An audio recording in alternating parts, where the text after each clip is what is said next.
আপনারা এখন দেখছেন সনাতন মিডিয়া প্লাস। এই জন্য সাধু সঙ্গ আবার এখানে একটু বিবেচনাও করতে হবে, কোনটা সাধু সঙ্গ প্রকৃত। যেখানে হরি কথা ব্যতীত, যেখানে শ্রীহরির নাম রূপ লীলা ব্যতীত অন্য কথা হবে না। হ্যাঁ, দৃষ্টান্ত আসতে পারে, উদাহরণ আসতে পারে ওটাকে পরিপূরণের জন্য।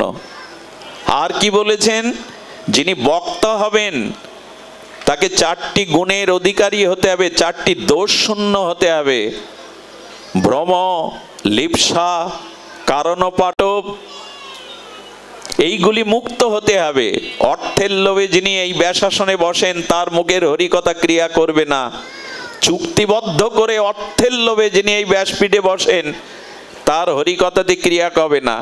একজন বৈষ্ণবকে, একজন পাঠককে আপনি কোটি টাকা দিন, দানের সহিত দিতে হবে, তাতে আপত্তি নেই। পৃথিবী দান করুন, তাতে আপত্তি নেই। কিন্তু যখন এগ্রিমেন্ট করে নিতে হবে, এত টাকা না হলে আমি যাব না, তিনি অধিকারী নন, তিনি এই ব্যাসপীঠের বসার অধিকারী নন। যদি বলেন তা চলবে কি করে, গোবিন্দ গীতাতে বলেছেন, অনন্য চিন্তন্তমাং যে জনা পর্যপাসতে তেষাং নিত্যাভিযুক্তানাম যোগক্ষেমম মহম মহম। আমার অনন্যগত শরণ ভক্তের, তাদের যোগক্ষেম আমি মাথায় করে বহন করি। ভক্তের অভাব হয়। এই যে যারা এই নাম কীর্তন করতে এসছে, আমি দাদাজির বাড়িতে 7 দিন পাঠ হলো, আমাদের দীপকদার বাড়িতে, ঘরের চাল মাথা বেঁধে যায়, অথচ 7 দিন বৈষ্ণব সেবা এক নাগাড়ে ভাগবত দিলেন। অভাব থাকে ভক্তের, যার দায়িত্ব মাথায় করে স্বয়ং ভগবান বহন করেন। আরে শুদ্ধ ভক্ত হলে লক্ষ্মী দেবীকে আদেশ দেবেন ভগবান, ওর দুয়ারে 10 বার উকি মারো, ওর ঘরে ভক্ত সেবা, ভগবানের সেবার ব্যবস্থা আছে কিনা। আমাদের বাকি বিহারীর নাম শুনেছেন না বৃন্দাবনে? এই বিহারীজির সেবা 56 ব্যঞ্জন ভোগ হতো। আর কৃষ্ণদাসকে বলেছিল প্রতিদিন ঠাকুর শয়নে যখন জাগরণ করবে তখন বিহারীজির পায়ের কাছে 12টা স্বর্ণ মুদ্রা প্রতিদিন পাবে, ওই দিয়ে বিহারীর সেবা করো। কে যোগায়? ভগবানই যোগান। এই জন্য যদি ভ্রম থাকে, অর্থাৎ আমি ভগবত লক্ষ্যকে, আমি ভগবত তত্ত্বকে এখনো বুঝতে পারিনি, আমার মতো মাদিস মুখস্থ শক্তির দ্বারা কিছু বাণী মুখস্থ করে, শ্লোক মুখস্থ করে এই ব্যাসপীঠে বসেছি, হবে না। ভ্রম থাকলে হবে না। ভ্রম মানে প্রেম ভক্তি কি, এটি আগে নিজে আচরণের দ্বারা, অনুভূতির দ্বারা জানো, তবে মানুষকে দান করো। এক অন্ধ আর এক অন্ধকে যেমন পথ দেখাতে পারে না, আগে ভাগবত অনুশীলন করে ভ্রম দূর করো, যথার্থ রূপে জ্ঞাত হও তত্ত্ব, তবে অন্যকে দান করো। দ্বিতীয় হলো লিপ্সা, কোনো লোভ প্রতিষ্ঠা, এই যশ খ্যাতি লোভ প্রতিষ্ঠা থাকলে এই আসনে হরিকথার দ্বারা জীবের আত্মকল্যাণ ব্যাহত হবে। আর ভ্রম মানে একটি প্রসঙ্গ বলতে বলতে আমি 10টা প্রসঙ্গের সৃষ্টি করলাম, কোনোটার প্রসঙ্গ আমি পরিপূরণ করলাম না, একে বলে ভ্রম। যাব একদিকে, যাচ্ছি, আলোচনার প্রসঙ্গ একটা তুললাম, কিন্তু 20টা তার মধ্যে এনে কোনোটাই পূর্ণ করলাম না। ভ্রম কাকে বলে? রাস্তায় যেতে যেতে দড়ি দেখে অন্ধকারে সাপ ভ্রম হয় কিনা, একে বলে ভ্রম। দড়ি পড়ে আছে আঁকা বাঁকা, সাপ ভেবে দৌড়াতে গিয়ে ভয় পেয়ে হোঁচটকে রক্তারক্তি হয়ে গেল, একে বলে ভ্রম। তেমন ভাগবত বলতে গেলে আগে তাকে পরিপূরক ভাগবত তত্ত্ব অনুশীলনের জ্ঞান থাকতে হবে, যেটা বলবেন ওই বিষয়টা পরিপূরণ করবেন তিনি। সুধীজন আর কারণপাঠক, বক্তব্যের মধ্যে, আলোচনার মধ্যে তার ভাষা শৈলী, তার অঙ্গভঙ্গিমা, এগুলো যথাযথ রূপে হতে হবে। এই জন্য বললেন কারণপাঠক, ইন্দ্রের যে শুদ্ধতা, চাতুরতা, সংযমতা, এইগুলি তার মধ্যে থাকতে হবে, তবে তিনি এখানে বসে হরিকথা অধিকারী, আর তার হরিকথা জীবের কল্যাণে আসবে। সুধীবৃন্দ, এই জন্য ভাগবত কথা মানে পূর্ণাঙ্গ বিশুদ্ধ সাধুসঙ্গ কাকে বলে? উপযুক্ত বক্তা এবং উপযুক্ত শ্রোতা, শ্রদ্ধালু শ্রোতা। যখন আচ্ছা, শ্রোতার আসনে বসবার একটা অধিকার লাগবে, তাতে কি বললেন? শ্রোতা হতে গেলে তাকে দুটো দোষ মুক্ত হতে হবে, অলং বুদ্ধি আর গাঢ় কর্ণ। এই দুটো গুণ না থাকলে অলং বুদ্ধি এবং গাঢ় কর্ণে হরিকথা শোনার অধিকারী তিনি প্রকৃত শ্রোতা। এখানে যারা এসছে কাল সকালে শুনবেন, কি শুনে এসছো বলে মনে নেই, অথচ তাকে যদি কেউ অপমান করে 5 বছর ধরেও মনে থাকে, কিন্তু কাল শুনবেন কি কথা শুনে এলে সে বলতে পারবে না। অলং বুদ্ধি মানে কি, এই কথা তো সব পাঠকদের মুখেই শুনেছে, আবার নতুন করে কি শুনবো? আরে প্রহ্লাদ চরিত্র, ধ্রুব চরিত্র তো বহু আগে থেকে শুনছি, এটা আবার নতুন করে ওনার মুখে কি শুনবো? একই কথা বারবার। এই বুদ্ধি যদি ভাগবতে আসে তাহলে আর আপনি শ্রোতার আসনে বসে লাভ পাবেন না। ভাগবত কথা নিত্য নিরন্তর প্রেম বৃদ্ধি পায়। মহাপ্রভু গদাধর পণ্ডিত গোস্বামীর হস্তলিখিত ভাগবত শুনতে যেতেন, আর মহাপ্রভু ধ্রুব চরিত্র, প্রহ্লাদ চরিত্র শুনতে শুনতে হস্তলিখিত ভাগবতের অক্ষরগুলো চোখের জলে ভেসে গিয়েছিল মহাপ্রভুর। হরিকথাতে অন্ন তো প্রতিদিন পায়, অরুচি হয় কি হয়? আপনাদের অন্ন খেতে অরুচি হয় প্রতিদিন? এক অন্ন যদি ভোজনে অরুচি নয়, একই হরিকথা সারা জীবন কেন, অনন্ত জন্ম শ্রবণ করলেও যাতে অরুচি না আসে, নিত্য নিরন্তর তৃষ্ণা বাড়ে, তিনি প্রকৃত শ্রোতা। আর গাঢ় কর্ণ মানে হরিকথা গাঢ় কর্ণে শুনবেন, যেন এক বিন্দু মাত্র কমা পুণ্যচ্ছেদ আমার হৃদয়ের বাইরে না চলে যায়। এই গাঢ় কর্ণে যারা হরিকথা শোনে, অলং বুদ্ধি ত্যাগ করে, তারাই শ্রোতার অধিকারী। যাতে একটি বাক্য আমার হৃদয় থেকে বাইরে না চলে যায়। এই জন্য মুচুকুন্দ রাজা গোবিন্দকে বলেছিলেন, আমাকে 10,000 কান দিন। বলে 10,000 কান দিয়ে ভগবানের কাছে এরকম বর কেউ চায়নি ইতিপূর্বে। বলো 2 কানে তোমার হরি কথামৃত নামামৃত পান করে আস্বাদন মেটে না, তাই 10,000 কান দাও, যাতে তোমার কথা শুনে, আমার অমৃত তত্ত্ব শুনে যাতে তৃষ্ণা বাড়ে। আর আমার কানটাকে সমুদ্র করে দাও, কানের ছিদ্রটাকে সমুদ্র করো। কেন? বলে খাল বিল তো বুঝে যায়, নদী তো মরে যায়, সমুদ্র সহসা মরে না। আমার কর্ণের ছিদ্রকে সমুদ্র করো, কারণ হাজার হাজার বছর ধরে নদ নদীর জল সমুদ্রে গেলেও সমুদ্র বলে আর নিতে পারছি না, বলে কি? তেমনি আমার কান যেন আজন্ম জন্ম জন্মান্তরের হরিকথা নিতে নিতে ক্লান্ত না হয়ে বলে আর নিতে পারছি না, যেন সমুদ্রের মতো হয়ে ওঠে আমার কর্ণছিদ্র। এই দুটি গুণ থাকলেই তবে তিনি শ্রোতা। পাত্র তো লাগবে, অধিকার তো লাগবে কিছু পাওয়ার। সবাইকে সবকিছু দেওয়া যায় না, সবাই সবকিছু পাওয়ার অধিকারীও না। এই অধিকারটাই আমাদের লক্ষ্য করতে হবে। সুধীজন, আমরা বলছিলাম প্রকৃত সাধু সঙ্গে কি আসবে? সাধু সঙ্গ দ্বিতীয় মাইলস্টোন। সাধু সঙ্গ করার সাথে সাথে আপনার ভিতরে আসবে ভজন ক্রিয়া। একটু ধ্যান দিন, কথাটি মার্মিক কথা হলো, যারা 20, 25, 10 বছর ধরে দীক্ষা নিয়েছি, সাধু সঙ্গ করছি, হরিকথা শুনছি, অথচ স্বভাব বদলালো না, আমার ভেতরের বিবেক জাগলো না, জানবেন প্রকৃত সাধু সঙ্গ এখনো আপনার হয়নি। কারণ সাধু সঙ্গ মানেই হলো আপনার জীবনে ভজন আসবে। যে মায়েরা সন্তান সম্ভাবা নন, অর্থাৎ সন্তান জন্মদানে, যাদের ভাগ্যে সন্তান জন্মদানের সৌভাগ্য উদয় হয়নি, তাদেরকে বন্ধা রমণী বলে।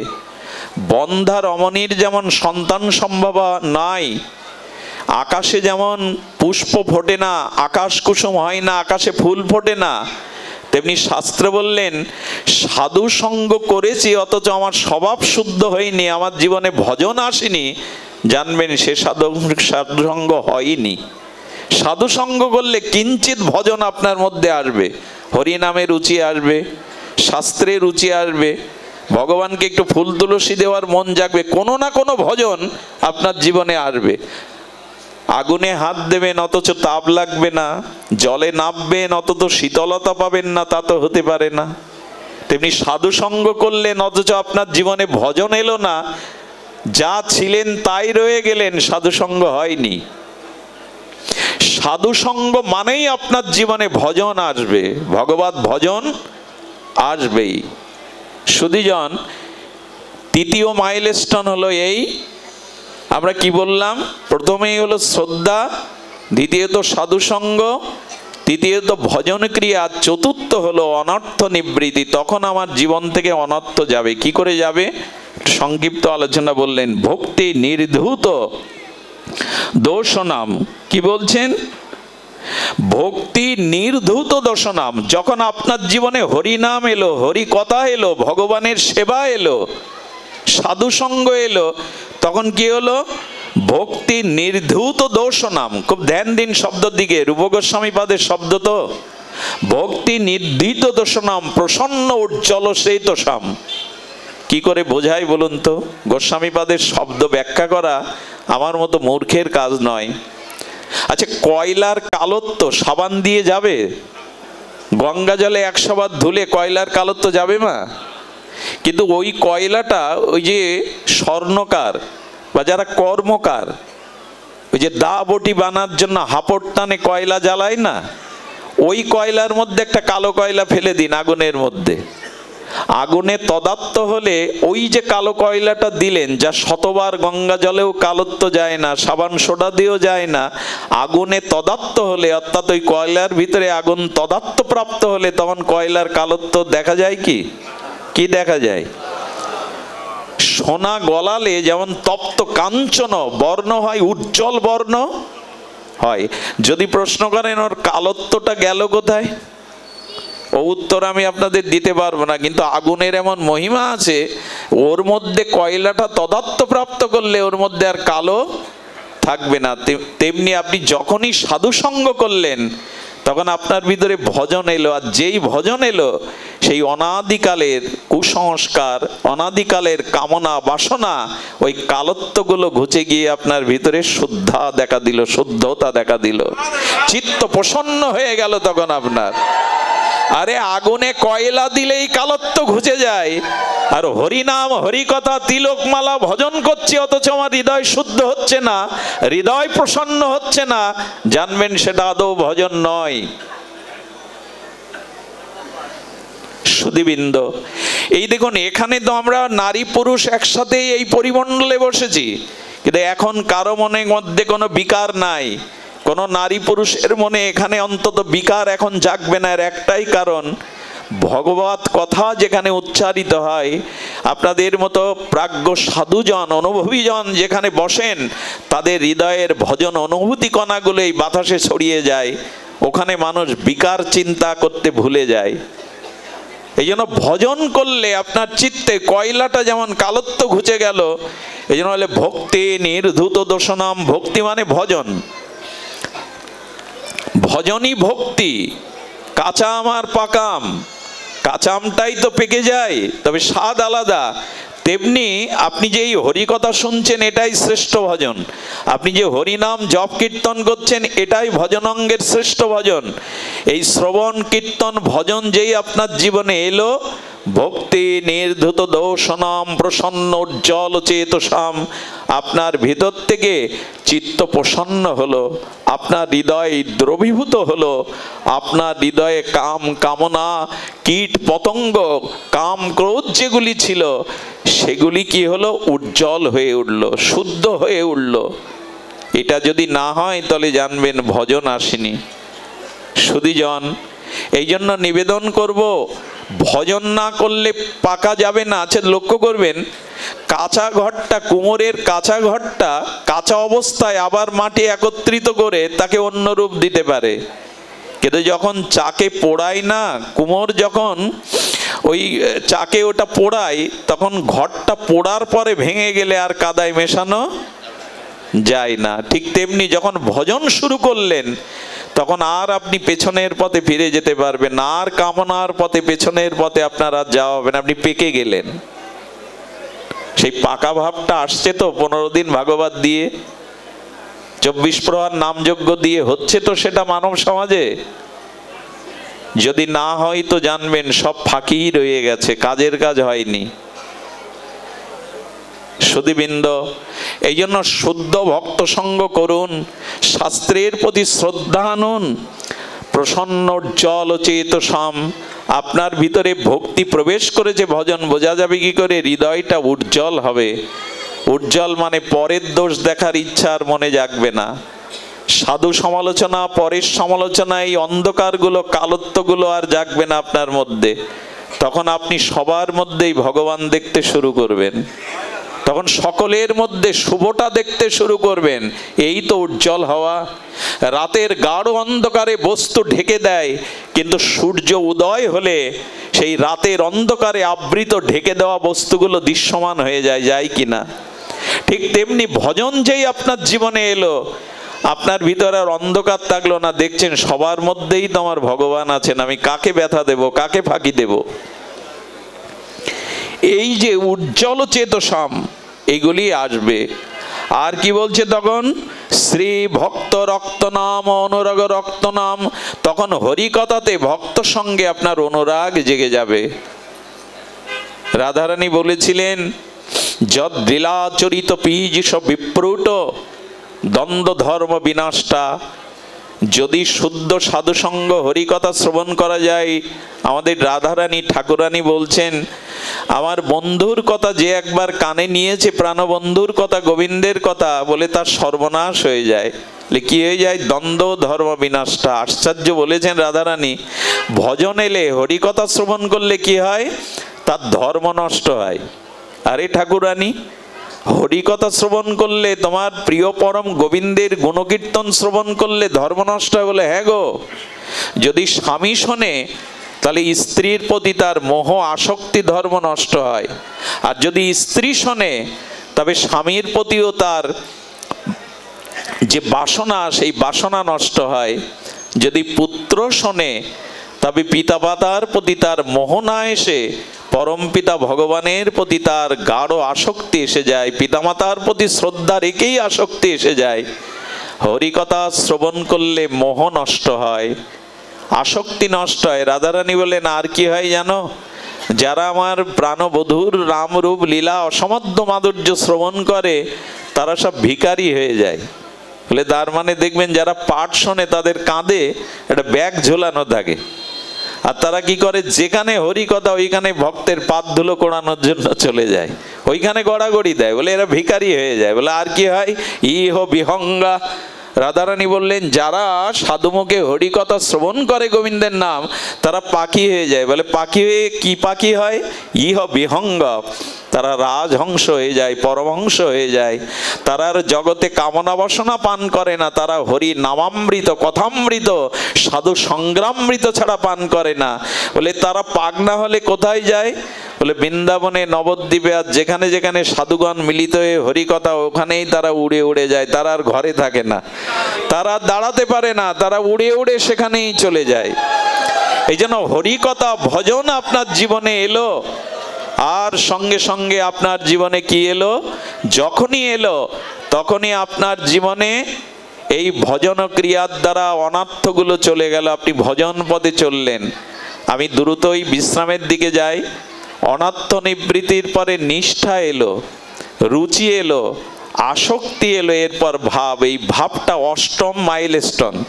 এটা বলেই একটু ভক্তির কথা বলেই বিশ্রাম। 8 নাম্বার মাইলস্টোন কোনটা? ভাব। ভাব কাকে বলে একটু লক্ষ্য করুন। আমি এটি একটু শ্রবণের জন্য শেষ দিকে এসেছি, তো আমরা লক্ষ্যে পৌঁছানোর মাইলস্টোনের 9টার মধ্যে 8টায় পৌঁছেছি, বাকিগুলো রেখে। কারণ আমরা আসক্তিটা, নিষ্ঠাটা, রুচিটা বলতে পারিনি। এটা এক এক দিনের বিষয়, এক একটা বিষয়। তা আমরা একটু জানি যে ভাব কাকে বলে।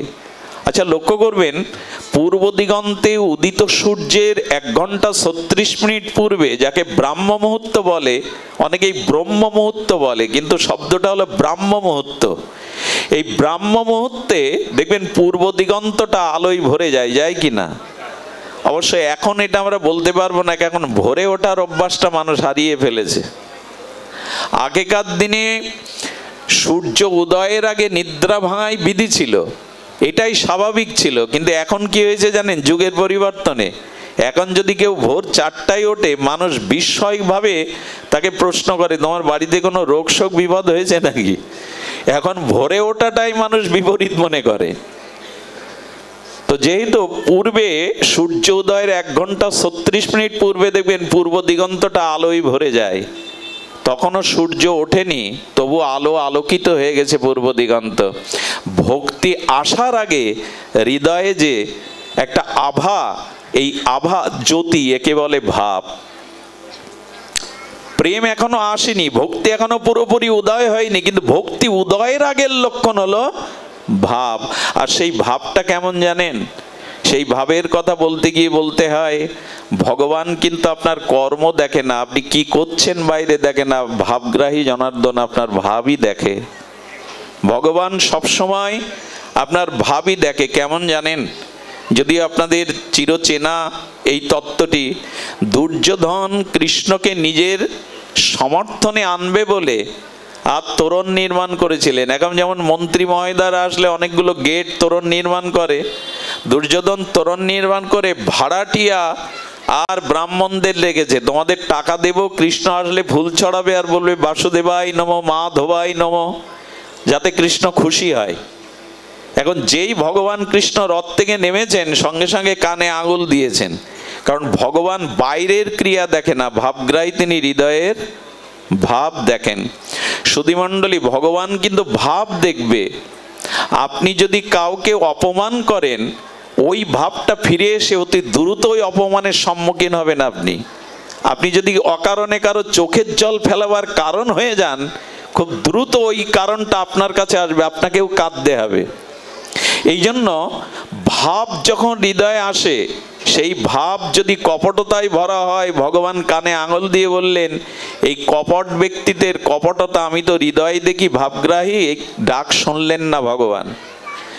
দুর্যোধনের রাজ সিংহাসনে বসতে বললেন, সিংহাসনে বসতে বলছো দুর্যোধন, কিন্তু ওখানে যে কাঁটা আছে, অর্থাৎ দুর্যোধনের অহংকারকে ভগবান কাঁটার সাথে তুলনা করলেন, ওই আসনে আমি বসতে পারবো না। বললেন, তাহলে যাদব, আপনি 56 ব্যঞ্জন কত কষ্ট করে রান্না হয়েছে, একটু তো পান, বসে প্রসাদ পান।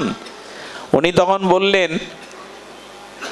সেবা করতে গেলে দুটো ক্রিয়া সেখানে লাগবে, একটা হলো যিনি খাদ্য গ্রহণ করবেন তার ক্ষুধা চাই, আর যিনি সেবা করাবেন তার সেবার মনোভাব চাই। এখানে দুটোই নেই।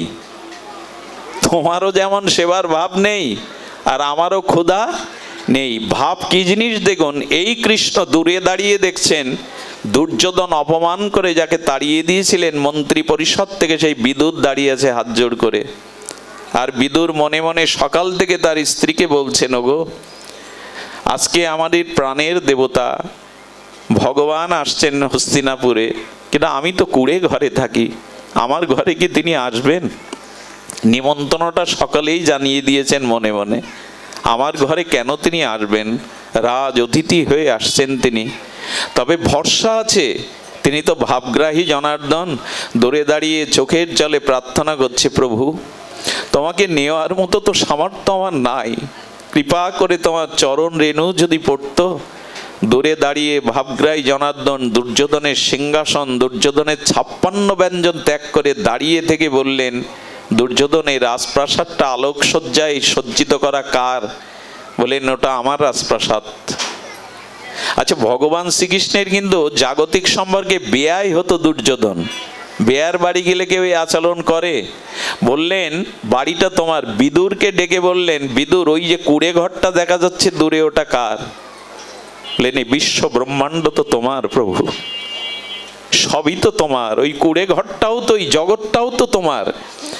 শ্রীকৃষ্ণের চোখে তখন ঝাপসা হয়ে গেছে জল। বলে, দুর্যোধন, আমার নিমন্ত্রণ আজ বিদুরের গৃহে। আর দেখো, তুমি বলছো ওটা তোমার রাজপ্রাসাদ, ভাব কাকে বলে দেখুন, ভাবগ্রাহী তো জনার্দন, কিন্তু বিদুর বলছে ওই কুড়ে ঘরটা নাকি আমার। তো দিন শেষে মানুষ তো নিজের ঘরেই যায়, দিন শেষে তো নিজের ঘরেই যায়। ভগবান যখন চলেছেন, আনন্দে বিদুর বাজারে গেছে, একটু নবনীত ছানা, একটু ক্ষীর কিনতে যাবে। এই পরিসরে বিদুরের বাড়ি গিয়ে ভাবগ্রাহী ভগবান 20 বার উচ্চারণ করেছিলেন, বিদুরানী, বড় ক্ষুধা লেগেছে, দাও না কিছু খেতে। একটু আগে যার 56 ব্যঞ্জনে ক্ষুধা নাই, সে 20 বার কেন কাতর হয়ে বলছে, বিদুরানী খেতে দাও।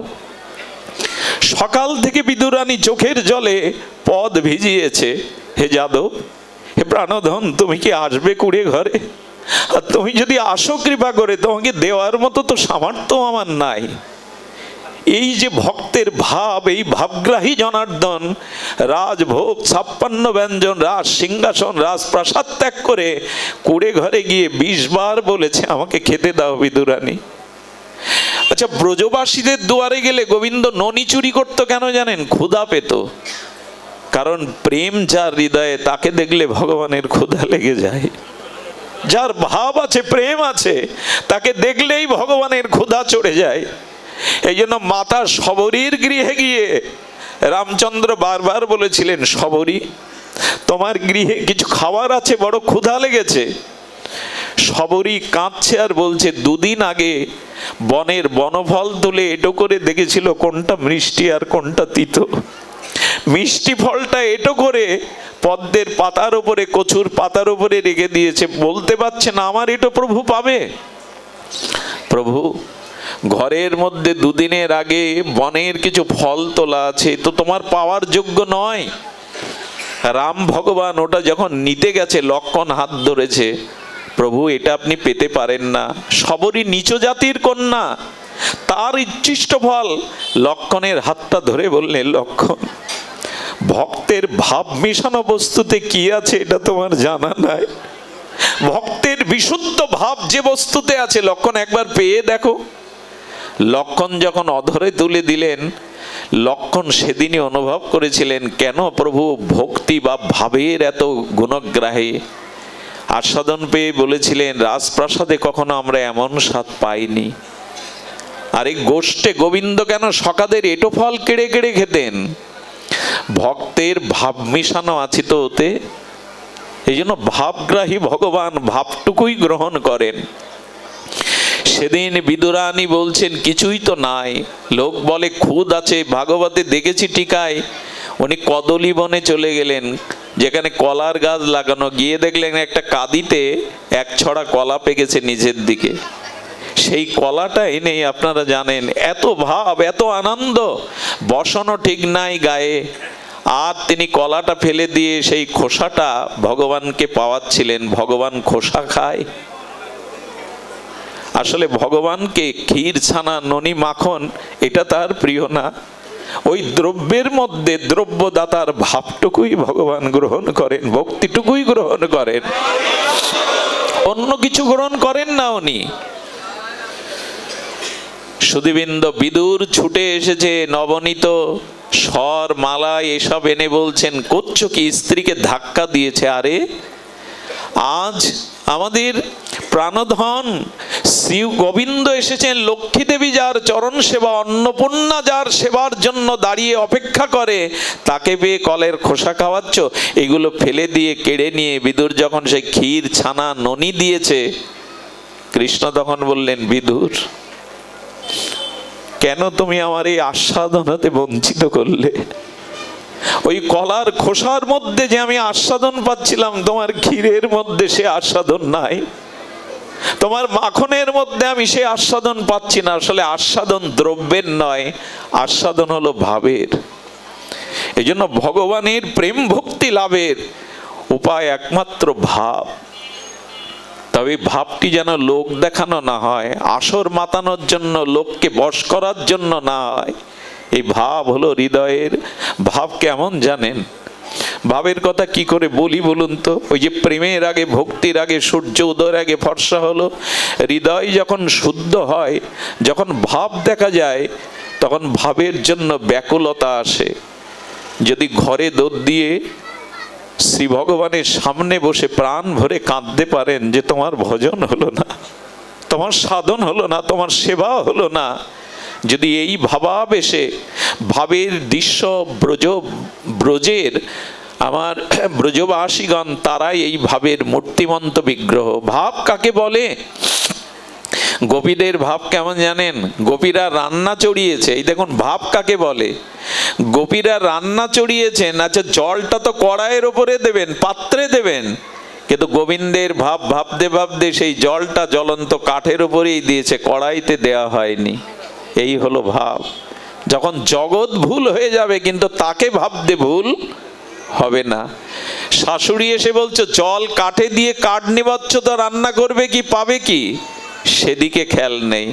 জানেন এক গোপীমা সকালে গাভী দহন করছেন, আর গাভী দহন পাত্রে যখন পড়ছে, কৃষ্ণ ভাবছে এই দুগ্ধ ক্ষীর হবে, মাখন হবে, গোপাল এসে খাবে। ওই ভাবতে ভাবতে গোবিন্দ বাম পাশে এসে বলছেন, ও গোপী, মা যশোদা কাল রাত্রে আমাকে খেতে দেয়নি, এই দেখো আমার জঠরে কত ক্ষুধা, তুমি দুধটা তোমার পাত্রে না ফেলে দুধের বাটটা আমার মুখের দিকে দাও না, আমার মুখে এসে দুধ পড়ুক।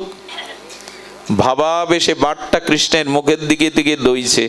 আসলে তো শাশুড়ি এসে দেখছে দুধের পাত্রে দুধ না ঢেলে মাটিতে ফেলে দিচ্ছে বাঁকা করে। শাশুড়ির তো ভাব নেই যে ওখানে কৃষ্ণ দাঁড়িয়ে পান করছে এটা দেখবে। সুধীবৃন্দ, শাশুড়ি গালাগালি দিয়ে উঠল, হ্যাঁ রে, পাত্রে দুধ না ঢেলে দুধটা মাটিতে ফেলছো, সংসার তোমার দ্বারা হবে না, যাও সরে যাও। কি করেছে জানেন? ভাবের দশা দেখুন। পরমান্নে লবণ দিয়ে বসেছে, শর্করা দিতে গিয়ে এই হলো ভাব। সকালে কি করেছে জানেন? সকালে ঘরের মেঝেটা যেমন মুছছে তারা, অর্থাৎ লেপন করছে, গোবিন্দ বারবার এসে ডিঙিয়ে দিয়ে ওটাকে খণ্ডন করছে। কতবার এভাবে করছে, শেষে রাগ করে আর সেই মোচা টোচা ছেড়ে চলে আসছে। শাশুড়ির গালাগালি। যমুনার তীরে এসে ধ্যানযোগে বসেছে। নারদ এসে দেখছে গোপী ধ্যান করছে। আরে গোপী, তোমরা গোবিন্দ ছাড়া প্রাণনাথ ছাড়া বোঝো না, ধ্যান করছো কার? ধ্যান তো করে নির্বিশেষবাদীরা, জ্ঞানীরা ধ্যান করে, যোগীরা ধ্যান করে, তুমি ধ্যান করছো। কি আশ্চর্য ভাবের কথা শুনুন। গোপী বললেন, কৃষ্ণকে হৃদয়ে তাড়াবো বলেই ধ্যানে বসেছি। যুগ যুগান্তর তপস্যা করে যাকে হৃদয়ে বসাবার চেষ্টা করি, তাকে হৃদয় থেকে তাড়াবে বলে ওরা ধ্যান করছে। একবার ভাব দেখুন, গভীর ভাব। বলে তাড়াবে কেন? বলো, রান্না করতে গিয়ে যদি কাটেই জল দিই, দুধ দহন করতে গিয়ে যদি পাত্র বাদে মাটিতে ফেলি, আমার তো সংসার হবে না ও হৃদয়ে থাকলে। আমি যেদিকে চাই, যে কাজই করি, তার সামনে সে এসে দাঁড়ায়। ও আমার সংসার করতে দেবে না, ও আমাকে গৃহে থাকতে দেবে না। এই জন্য তো ধ্যান করছি যাকে, ওকে হৃদয় থেকে তাড়াই। এই হলো ভাব। এই ভাবটুকুই আমাদের প্রাপ্তি। পরমহংস রামকৃষ্ণদেব বলেছিলেন, নরেন, যার যেমন ভাব তার তেমনি লাভ রে। ভাব না হলে কিছু পাওয়া যাবে না। ইনি তো ভাবের ঠাকুর। ছোট্ট একটা ভাবের দৃষ্টান্ত দেই, ভাবেই তিনি ধরা দেন। মনে আছে আপনাদের? অবন্তী নগরে কৃষ্ণ বলরাম সন্দীপনী মুনির আশ্রমে 64 কলাবিদ্যার শিক্ষা গ্রহণ করছেন। আর সেই ভাবে কি করেছে জানেন? ওই ঋষি পাড়ার মধ্যে, মানে মনি ঋষি পাড়ার মধ্যে, এখন যেমন উকিল পাড়া, ডাক্তার পাড়া শহরে পাওয়া যায়, ওটা ছিল ঋষিদের বাসস্থল। ওই ঋষির ছোট ছোট সরল বালিকারা গিয়ে মালা গেঁথেছে, মাটির ঠাকুর তৈরি করেছে। করে মালা হাতে নিয়ে বললেন, আমরা তো মন্ত্র জানি না, আমরা তো তোমাকে ডাকার মতো ডাক জানি না, প্রভু এসো না, আমাদের মালা নাও। যেই প্রাণের ভাবাবেশে ভাবাবেগে ডাকছে চোখের জলে, ওই কিশোর কৃষ্ণ সন্দীপনী মুনির আশ্রম থেকে ছুটে এসে বলছেন, আমাকে এমনি করে চোখের জলে ডাকছো কেন? মালা দেবে বলে দাও, গলে মালা দাও। ঋষি বালিকারা জানেন ও আমাদের কানাই, গুরুদেবের শিষ্য, ভগবান না।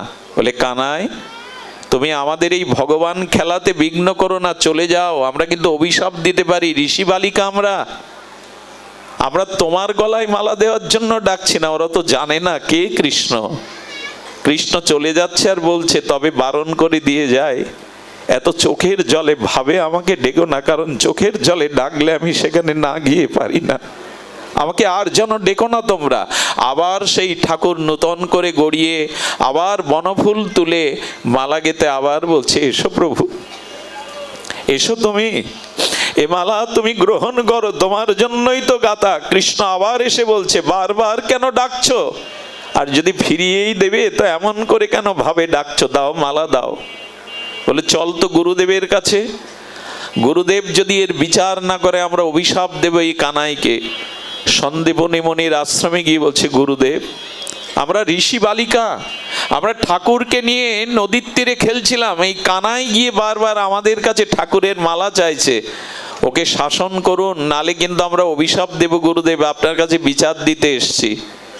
কানাই, তুমি গিয়েছিলে? কানাই মৃদুস্বরে গুরুদেবকে বললেন, আমায় যে ডাকে চোখের জলে, আমি তো সেখানেই যাই। বলেন বড় বড় কথা শিখেছো, আর ওদের খেলাতে বিঘ্ন করবে না, যাও ঘরে যাও, বাইরে দিয়ে আমি শিকল দিয়ে দিচ্ছি। শিকল দিয়ে তালা লাগিয়ে দিল সন্দীপনী, যাও মা তোমরা গিয়ে তোমাদের ঠাকুর নিয়ে খেলা করো, ভাবে আর কৃষ্ণ আর কানাইয়া তোমাদের বাধা দেবে না। তালা দিয়ে কি আর ভগবানকে আটকে রাখা যায়? তালা দিয়ে শিকল দিয়ে কি ভক্তির ভাবনাকে আটকে রাখা যায়? রঘুনাথ দাস গোস্বামীকে তালা দিয়ে রাখতে পারেনি তার পিতামাতা। যারে ভাব ভক্তি একবার টানে তাকে পথে নামাবেই। সুধীবৃন্দ, ঋষি বালিকারা আবার শুরু করেছে, আবার তাদের প্রাণের সরল আহ্বানে ভগবানকে আহ্বান করছে, এসো প্রভু। এই ভাব ও ভক্তি মিশিয়ে তারা যখন আহ্বান করছে, কৃষ্ণ এসে আবার হাজির। তারা ক্রোধান্বিত হয়ে ছুটে গিয়ে বলছে, গুরুদেব এবার তোমার কানাইকে আমরা অভিশাপ দেব, বারবার কেন আমাদের বিঘ্ন করছে। দরজা খুলে গুরুদেব দেখে কানাই ভেতরে দাঁড়িয়ে।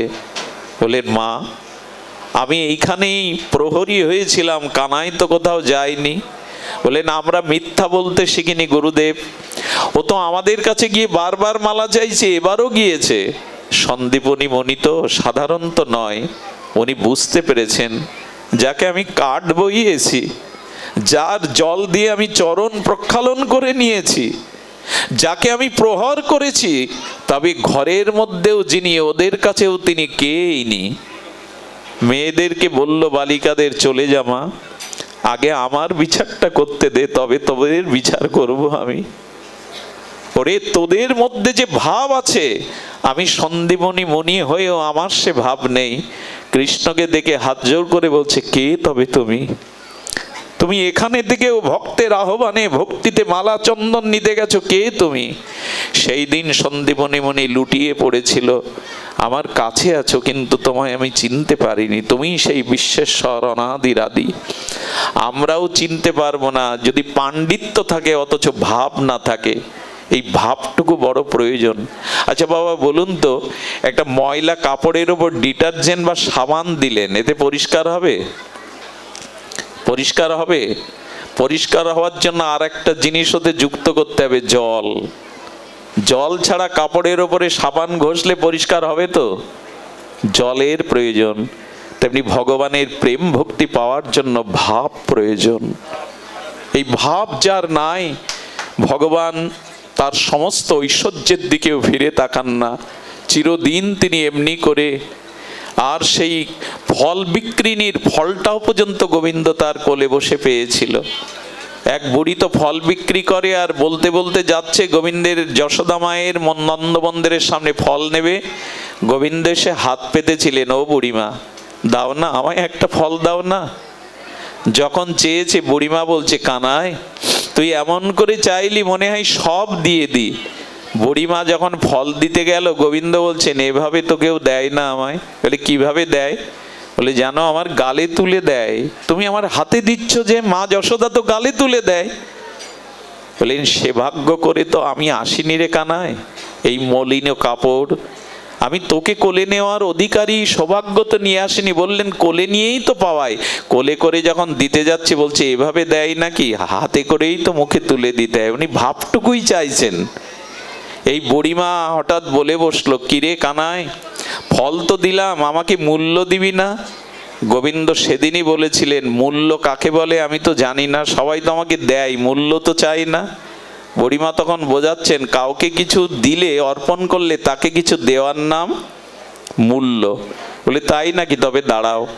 দুটো ধান এনে হাতের মুঠোয় ধরেছে, তবু বাল্যলীলায় হাতের পার্শ্বপাদান দিয়ে, অঙ্গুলের পার্শ্বপাদান দিয়ে ধান পড়ে গেছে। কটাই বার হাতে লেগেছিল, দু চারটে বুড়ির ঝুড়িতে দিয়ে দিয়েছে। বুড়িমা ঝুড়ি নিয়ে কিছু দূর গিয়ে দেখে ঝুড়িটা ভারী হয়ে যাচ্ছে, আর বইতে পারছে না। নামিয়ে কি দেখলো জানেন? গোপালের দেওয়া সেই ধানগুলো মোহর হয়ে পাত্র ভরে গেছে। তখনই কেঁদে এসে বলেছিল, কানাই রে, তোকে মাত্র কটা ফল দিলাম, তাতে মোহর হয়ে ফিরে এলো। এখন মনে হচ্ছে জীবনের সবটুকু কেন তোর চরণে বিকিয়ে দেয়নি, সবটুকু কেন তোকে দেয়নি ভাবের দ্বারা। আসুন, আমাদের জীবন সংকীর্ণ হয়ে আসছে, কখন কার আয়ু ফুরাবে আমরা জানি না। আগামী বছর যদি এই কমিটি সেবকবৃন্দ পাঠ দেয়, এর মধ্যে অনেক মুখ এখানে থাকবেন না। আগামী দিন সূর্য উঠবে কিনাও জানি না, তাই আবেগ নয়, ভাব দিয়ে বাকি জীবনের সময়টুকু ভগবানের আরাধনা করুন, ভগবানের ভজন করুন। এই ভাবগ্রাহী জনার্দন আপনার ভাবই গ্রহণ করে তিনি আপনার জীবনকে প্রেমে ভরিয়ে দেবেন, ভক্তিতে ভরিয়ে দেবেন। অনেক দূর হওয়ায় আমরা এখানে আসতে পারি না। আমাদের অঞ্চলের লোকনাথ সম্প্রদায়ের আমাদের দাদাজি অসীম দাদা বারবার বলেছিলেন, দাদা একবার আসুন। তো আপনাদের চরণধুলি মাখবার সৌভাগ্য হয়েছে। আপনাদের এই প্রসন্ন কৃপা আমার শিরের প্রতি, আপনারা আপনাদের পায়ের ধুলো বাতাসে উড়িয়ে দিয়ে কৃপা করবেন যেন আপনাদের মতো শুদ্ধ সাধু সঙ্গ প্রাপ্ত হতে পারি। আজকের মতো হরিকথার এখানেই বিশ্রাম। শ্রী গুরু প্রেমানন্দে গুরু সুধীজন।